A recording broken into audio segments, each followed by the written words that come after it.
What if the school bully picked on the wrong girl, one with a connection? So powerful. It could change everything. This inspirational story follows Maya Williams, a quiet new student who becomes the target of Bryce Carter, the most feared guy in school. He thinks she's weak and easy victim. But what he doesn't know is that Maya has a secret, one that will turn the tables in the most unexpected way. Stay until the end, because what begins with a bully's arrogance will end with his downfall. Maya Williams stepped off the braid bus, gripping the straps of her backpack, as she stared up at the massive front entrance of Clearview High School in Houston, Texas. The crisp autumn air carried the scent of freshly cut grass and pavement still warm from the lingering summer heat. Students moved in clusters, laughter and casual conversations filling the space around her, but Maya felt like an outsider. She was no stranger to new schools. In fact, this was her fourth transfer in just 3 years. Some kids moved because their parents got new jobs. Maya moved because she needed a fresh start again. She kept her head down as she walked toward the Wurzit's main doors, hoping to blend in. A few students turned their heads, curious about the new girl, but she avoided their eyes. Clearview High wasn't particularly special. A large suburban school, mostly filled with middle-class kids who had known each other since kindergarten. The football team was decent, the cheer squad was popular, and the Sleshans' social hierarchy had been in place long before Maya arrived. None of it mattered to her. She had one goal: stay invisible. Inside, the hallway buzzed with energy. Lockers slammed, sneakers squeaked against the tile floors, and teachers attempted to corral students into their screafriales classrooms before the first bell rang. Maya kept walking, clutching her schedule.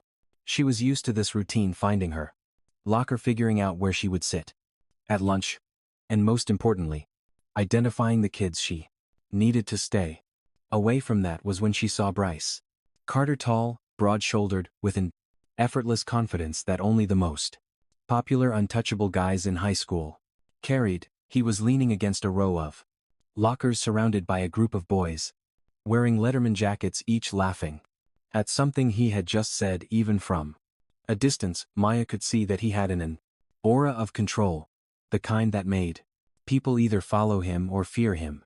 Knew his type. Bryce was the golden boy, star quarterback, good looks, wealthy family. But there was something else: the way the students around him laughed a little too hard, the way they shifted their weight nervously when he spoke. Maya recognized the pattern. She had met kids like Bryce before, the ones who thrived on power and intimidation. She didn't plan on drawing his attention, but fate had other ideas. As she walked past, someone bumped into her shoulder. It wasn't an accident. Her books tumbled to the ground, scattering across the hallway. A few students turned to watch, some snickering. She bent down, quickly ignoring the burning in her cheeks. Well, what do we have here? Maya froze. She didn't have to look up to know whose voice it was. Bryce Carter. His voice was calm, amused, but there was an edge to it. Like a lion toying with its prey. She could hear his friends chuckling behind him. Slowly she looked up. Bryce stood over her, arms crossed, wearing that infuriating smirk she had seen before on bullies who knew they ruled the cry. School. I don't think I've seen you before. He said. You knew? Maya didn't answer.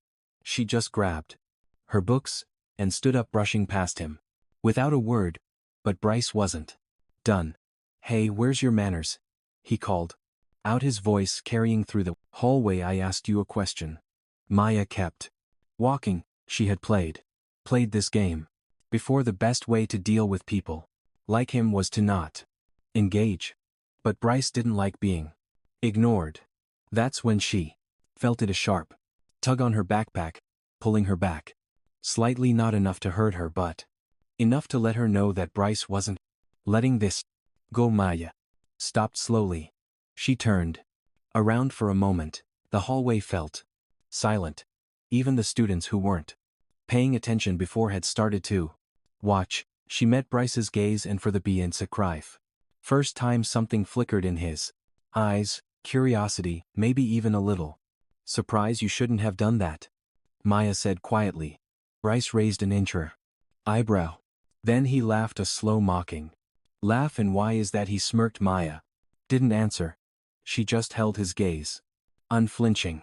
Bryce tilted his head. You're kind of weird, you know that. A few chuckles from his friends. Maya turned back around and walked away. She didn't have to look back to know that Bryce wasn't finished with her yet, and he had no idea what kind of mistake he was about to make. The rest of the day went by in a blur. Maya stuck to the back of the classroom, answering only when necessary, avoiding eye contact. She ate lunch alone, finding a spot near the edge of the cafeteria where she could watch without being watched. Bryce and his friends owned the lunchroom.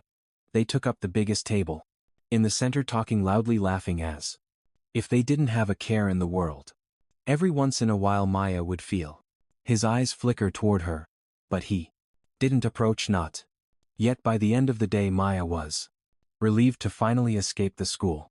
The Houston heat was still strong, making the pavement shimmer as she walked toward the bus stop. Just as she reached for her phone, she heard a voice behind her. Hey new girl. She turned. Bryce stood there, hands in his pockets, a grin still plastered on his face. Behind him, a few of his friends lingered, waiting. Maya sighed. What do you want? Bryce took a slow step forward. You got an attitude problem, you know that? Maa didn't respond. Bryce's smirk widened. What, you think you're better than me? Maya let out a short laugh, not nervous, not scared, just amused, and that more than anything caught Bryce off guard. I think, she said slowly, that you should walk away. Bryce's grin faltered for half a plane's second before he recovered. Oh yeah. He took another step closer, towering over for her. And why is that? Maya leaned in, slightly, voice barely above a whisper. Because you have no idea who I am. Bryce chuckled, shaking his head. And who are how you exactly? Maya didn't answer. Instead she took a step back, lifted her phone, and pressed a single button on her screen. A loud roaring engine filled the air. A black Dodge Charger Hellcat pulled up next to the curb, the kind of car that made heads turn. The tinted window rolled down slowly, and there he was, Vin Diesel. Bryce's smirk vanished. Maya turned back to Bryce, smiling for the first time that day. Still think I'm weird? She asked. Bryce didn't answer because for the one hand he first time in his life he was the one feeling small. Maya watched as Bryce's confident smirk disappeared. His jaw clenched, his eyes flickering between her and the frozen, unmistakable figure sitting in the stackable driver's seat of the Dodge Charger. The air felt thick, the once playful arrogance in his stance now stiffened. With unease he took a half step back, his friends behind him exchanging nervous glances, none of them daring to speak. Maya, on the other hand, took her time. She adjusted her backpack strap, exhaling slowly as if she hadn't just turned the tables on the school's self-proclaimed king. Vin Diesel didn't say anything at first. He just sat there, one hand on the steering wheel, his gaze fixed on Bryce. It was a look that carried weight, the kind of presence that didn't need words to send a message. Bryce swallowed hard. Wait a second, he muttered under his breath, almost like he was convincing himself this wasn't real. His voice, usually so cocky, had a sudden edge of uncertainty.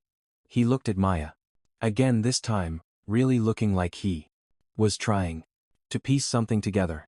That should have been obvious from the start. Maya leaned slightly, just enough for Bryce to hear her, though she made sure to keep her voice steady and low. Still think I'm just some random girl? She asked. Bryce's Adam's apple bobbed as he swallowed again, his mouth opening and closing like he wanted to say something, but had lost all ability to form words. Then Vin spoke.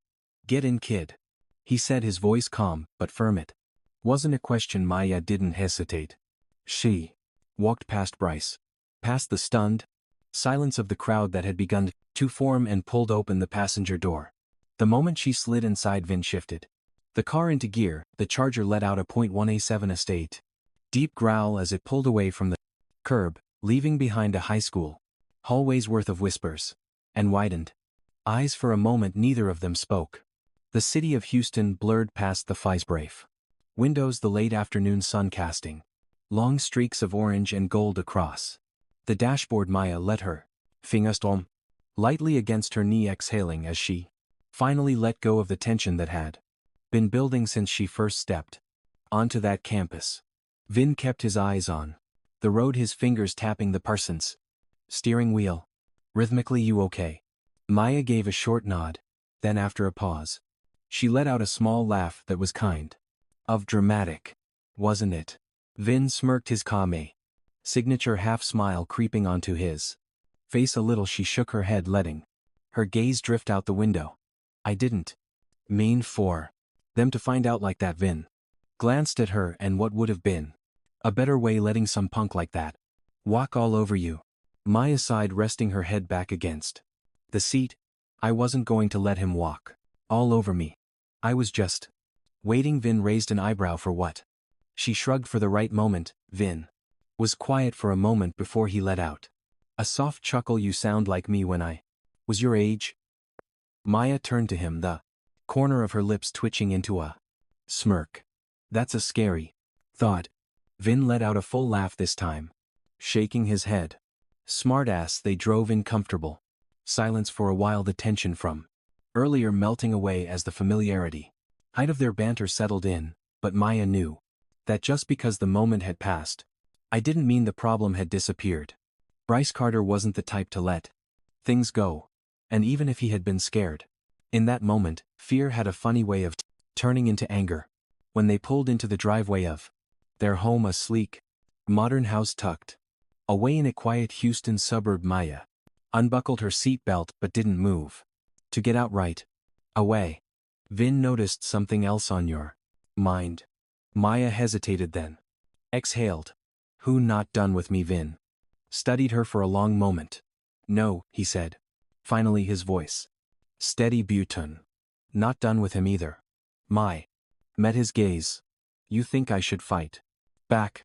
Vin leaned back in his seat, resting his arm on the steering wheel. I think you need to be ready, because guys like him, they don't like losing. Maya pressed her lips together, thinking. Then finally, she nodded. Yeah, the next morning at school, Maya expected whispers. What she didn't expect was how many people were whispering. She walked through the hall, always feeling the weight of 100 glances shifting toward her, the murmurs threading through groups of students like wildfire. Some were curious, some were amused, and some, like Bryce's friends, were downright pissed. She spotted them near the lockers. A tight-knit group of athletes and wannabe tough guys, all of them throwing dirty looks her way. Bryce was in the tableau's middle, leaning against the metal arms crossed. When he saw her, he didn't smirk. He just stared. Maya didn't flinch. She held his gaze for half a second longer than necessary before turning and walking to her class. She could hear them whispering behind her, but she didn't care if Bryce wanted to play the long game. She could play it too by lunchtime. Things had escalated as she carried her tray toward an empty table.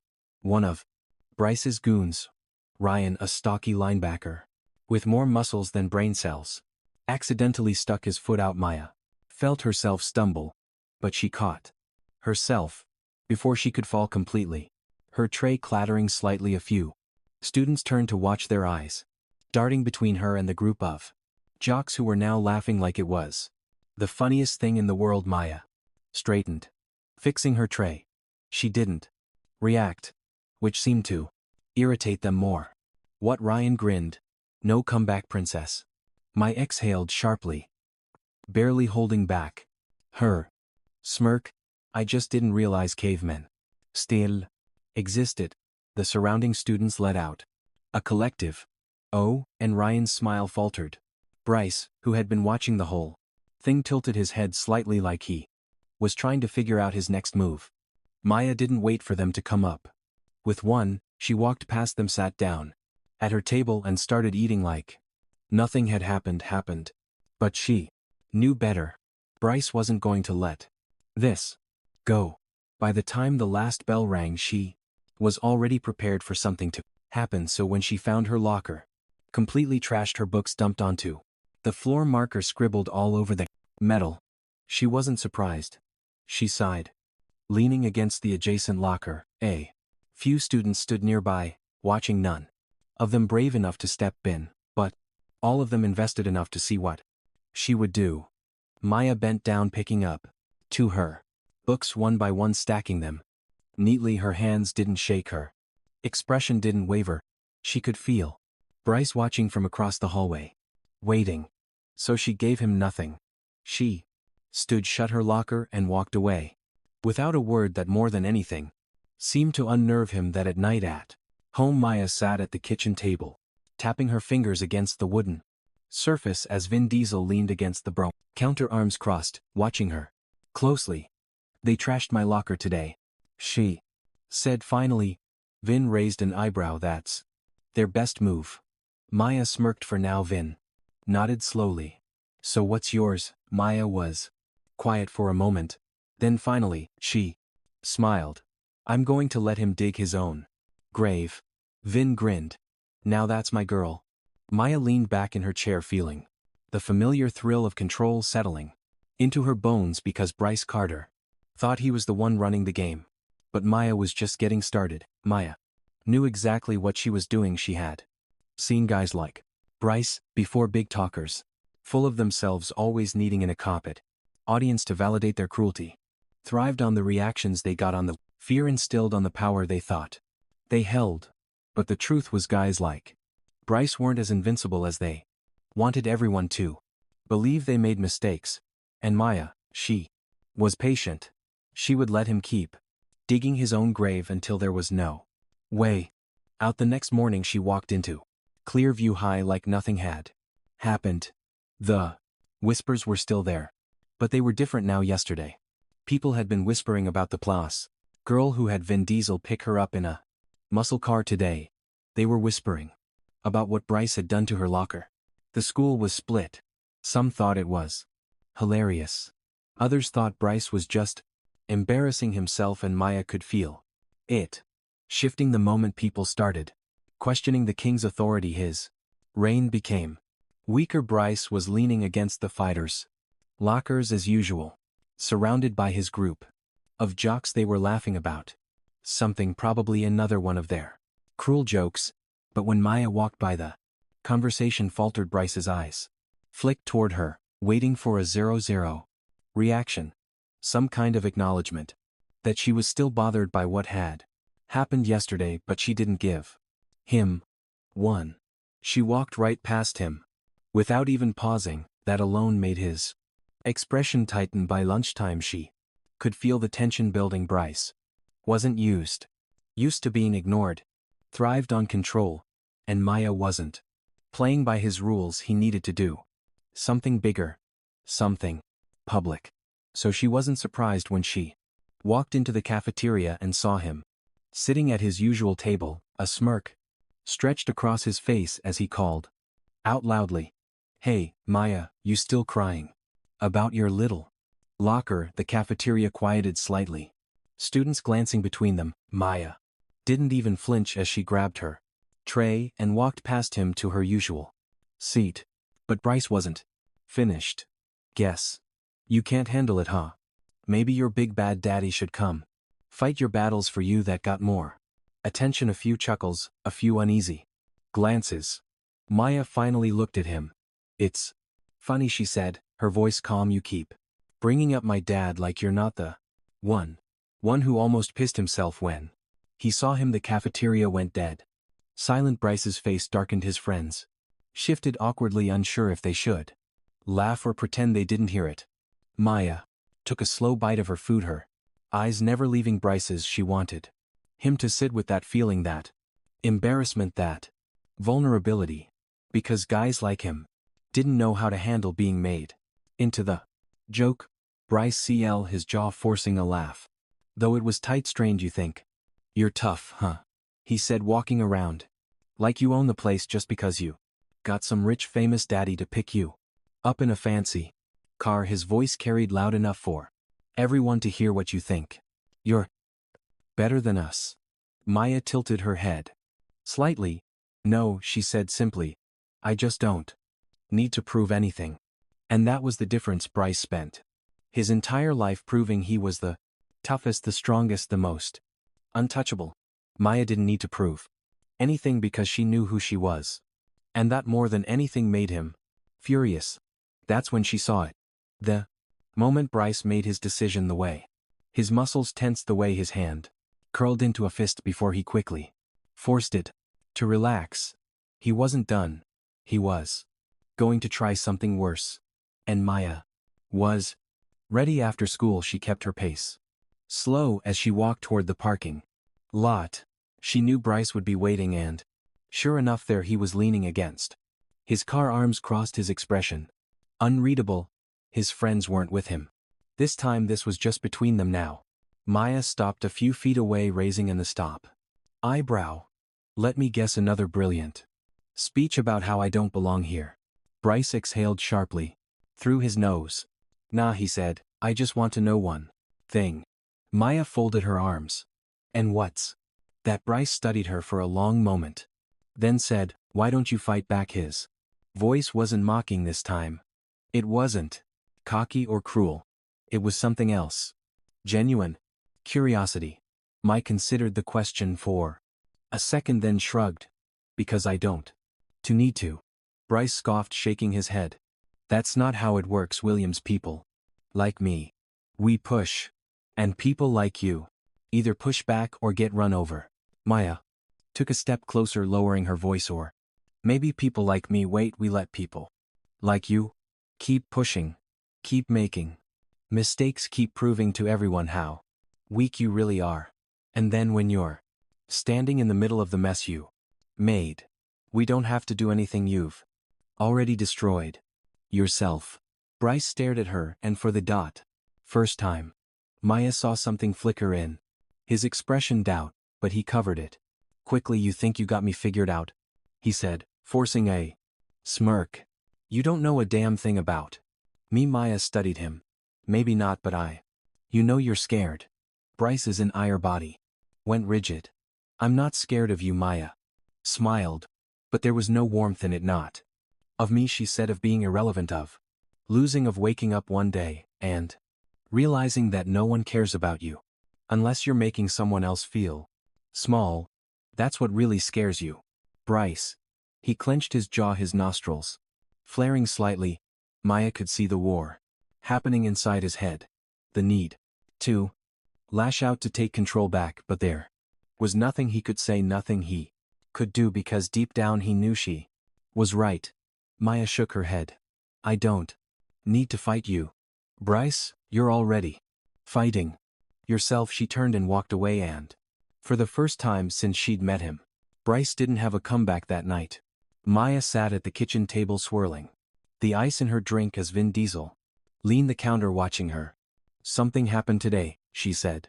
Finally, Vin raised an eyebrow with Bryce. Maya nodded.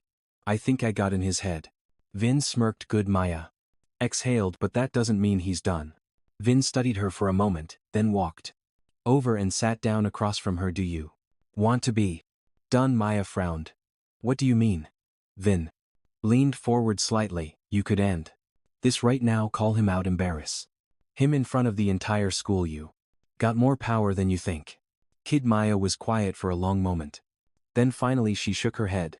No, she said, I want him to end it himself. Vin grinned. Smart. Maya leaned back, stretching her arms above her head. Yeah, but it's going to take patience. Vin chuckled. Good thing you got plenty of that. Maya smirked. Yeah, I do. And she knew it was only a matter of time before Bryce Carter destroyed himself. Maya knew the game was coming to an end. Bryce had pushed and pushed and pushed, waiting for her to break, but instead he was the one unraveling. She saw it in the way his dark eyes darted around when she walked into a room, the way he seemed tenser every time someone mentioned her name, the way his friends no longer laughed as easily at his jokes. He had always been the one in control. The one with all the power. But now he was grasping at straws. Desperately trying to hold on to something that was already slipping through his fingers. The final nail in the coffin came 2 days later. The school was buzzing about it before Maya even arrived that morning. She stepped through the front doors and immediately caught the hushed voices, the ringast and stifled laughter, the way people huddled together, whispering and glancing toward the lockers. Something had happened and she had a feeling she already knew what it was. She made her way toward the crowd that had gathered near Bryce's locker. Students were staring, some snapping photos with their phones, others murmuring in disbelief, and there, plastered all over the metal door, was a collection of printed screenshots. Message comment direct. Conversations. Every single cruel, vile, degrading thing Bryce had ever said about people behind their backs. Some were about students in the school, people he had pretended to be friends with only to turn around and mock them in private. Others were worse.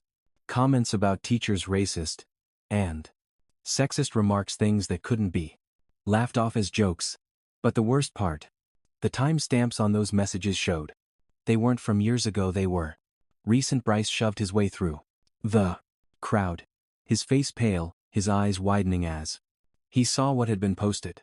What the hell is this? His voice was sharp, his hands trembling slightly as he ripped the papers off the locker. But it was too late. The damage was done. Maya didn't need to say a word. She simply leaned against the opposite locker, arms crossed, watching as Bryce's reputation crumbled before his triple eyes, watching as the same people who used to laugh at his jokes now looked at him with disgust, watching as his friends slowly stepped away, distancing themselves, unwilling to go down with him. Bryce turned, his eyes locking onto hers. There was no cocky smirk this time. No arrogance, no falso bravado. Just pure, unfiltered rage. You did this, he hissed, his voice low, shaking with barely contained fury. Maya tilted her head slightly. Did I? His nostrils flared. You think you're so smart? Huh? You think this makes you better than me? Maya took a slow step forward, her voice calm but firm. No, Bryce, I think this makes you exactly who you are. Only difference is now everyone else sees it too. His fists clenched at his sides, his whole body vibrating with anger. For a second she thought he might actually lose. It might actually take a swing at her right there in the middle of the hallway. But he didn't. He couldn't. Because if he did, it would only prove her right. Instead, he turned on his heel and stormed off, shoving past students as he went. But Maya knew that no matter how far he ran, he couldn't escape this. His kingdom had fallen, and there was no rebuilding it. That afternoon, as she walked out of school, she found Vin Diesel leaning against his charger, waiting. He wore his usual calm expression, but there was something else in his eyes, something proud. She slid into the passenger seat, exhaling slowly. Vin didn't start the engine right away. He just looked at her. It's done, huh? Maya nodded. It's done. Vin studied her for a moment, then smirked. You didn't even have to throw a punch. Maya smiled, resting her head back against the seat. Didn't need to, he chuckled, finally turning the key in the keys. Ignition. The charger rumbled to life as relevant to the station. They pulled away from the school. So what now? Maya thought about it. Thought about the past few weeks, about everything that had led up to this moment. Thought about how much had changed. Not just with Bryce, but with herself. She turned to Vin, a small grin playing on her lips. Now I finally get to enjoy high school. Vin laughed, shaking his head. That's my girl. And as they sped down the road, weight that had been pressing on Maya's chest for so long, Finn finally lifted. She had won, not by being louder or stronger or more ruthless, but by being smarter, by being patient, by letting the truth do all the work for her. And as for Bryce Carter, he was just another cautionary tale, a reminder that power built on fear never lasts, and that sometimes the quiet ones are the ones you should fear, they most